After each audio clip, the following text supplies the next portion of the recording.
Everyone's got a real estate opinion. You might already know some people who live in the area, but even if you don't already, you will. Whether they're future colleagues, bosses, or just people you meet. And every one of them will have an opinion about where you should move. Everyone has the right to their opinion on where a good place to move is. And they probably have strong opinions based upon where they've chosen to live and where they've chosen not to live. People generally, and probably genuinely, will want to be helpful to you. The problem is, they won't know all of your personal wants, needs, and qualifications. So they may be recommending a great house or a great area, but it just isn't in your budget. Or perhaps it misses the mark when it comes to some of your specific wants and needs. It might not sound like the biggest problem in the world, but it can make you feel like other areas or houses aren't great choices when they really are. They can also make things sound like the greatest deal on earth, or most solid decision when it really isn't. It's their opinion, not their business, literally or figuratively. So, certainly listen to what locals have to say and recommend, but never discount your own thoughts and opinions. Form your own, and rely on a solid real estate agent who can help you objectively analyze your options and make the best overall choice for your wants and needs. What to look for? Certainly you want to enjoy the home and area you decide to move to. And hopefully you'll be there for quite some time, if not forever. But the reality is, many people who relocate to an area end up moving again not too many years later, especially if it's for a job. People who relocate for a career have a tendency to be moved again. So, one of the most important things you need to consider is a home with good resale value. That doesn't necessarily mean you'll find a home that you can turn a quick and healthy profit on. It means finding a home that you can resell fairly quickly and easily without losing money. What constitutes a good area and a good home for resale? That really depends on exactly where you end up focusing and what your budget is. But in the broadest sense, most home buyers want a home in an area with good schools, low crime, access to major roads and transportation, shopping and services. That's just a general rule of thumb. Not everyone in the world wants those things, but they do tend to be better criteria for easier resale. To be safe, try not to choose something that is too unique or has a major deficit, like backing to power lines, train tracks, a highway, etc. And look at data and statistics. Granted, data and statistics change over time, so it isn't a guarantee that how quickly and easily houses sell in an area will be the same when you have to move. But try to get a feel for the price ranges that resell most readily in the area currently and in the past. That should be a pretty good indication of the future. Is it a good area? First of all, good is a very subjective word. What one person considers good, another person may not.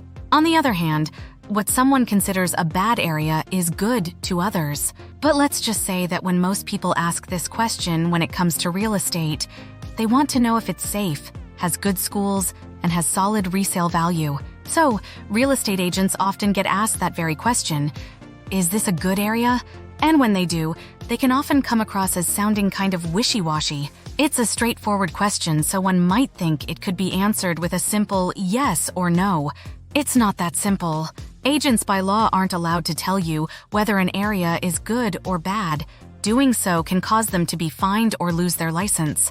So if you ask and you feel like they're avoiding the question, just know that there's a solid reason for doing so. The best advice you can get is to spend some time in an area you are interested in. Go during different times of day. Do you feel safe? You can also look up statistics online, of course, and perhaps even go to the local police station and ask them some questions. The same goes with schools. What constitutes a good school to one person may be different for another. So, if schools are important to you, make sure to look at reports and statistics online and even make some calls to local school administrators. Oh, and don't even try to ask an agent questions about what race, religion, or the like is most common in the area. As you can imagine, those are off-limit subjects as well. So expect to do a little bit of research for yourself. Should you rent a home first? Some people wonder if it makes sense to rent a home in the area for a while before actually buying one. This can make sense.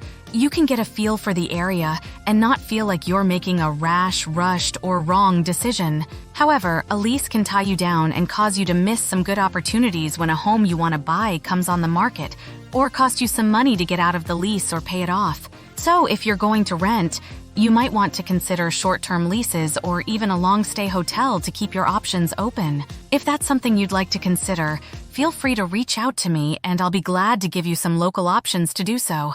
Keep in mind, renting can add to the overall cost and effort of the move since you'll be moving twice.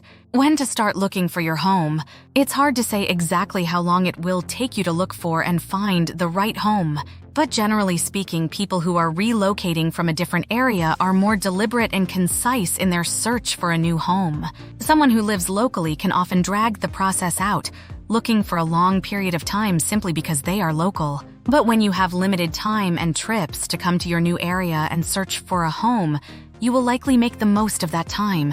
Since the amount of time it takes one person to search for and find a home will vary, the more important thing to focus on is how long the process will take to actually close on the house you purchase once you go under contract into escrow. Even that will vary from one area of the country to another, and from deal to deal within this area. So give some thought to when you want to actually move into your new home, and then take into account that amount of time. Then, add a month or two onto that for a more leisurely process of searching for a home.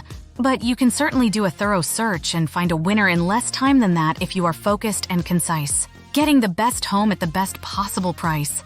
Who doesn't want to find the best home they can? Beyond that, who wouldn't like to get it at the lowest possible price? Yet many people don't do either. And that's across the board, not just people who are relocating to a new area.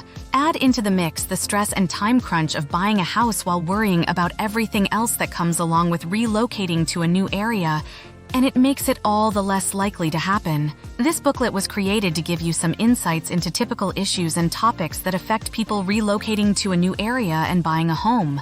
But it doesn't get into the more universal topics and issues that affect being able to get the best home you can at the best possible price. I have another booklet that helps with that. My Ultimate Buyer's Guide is a bit longer and more in-depth than this one, but it's worth your time and effort to read.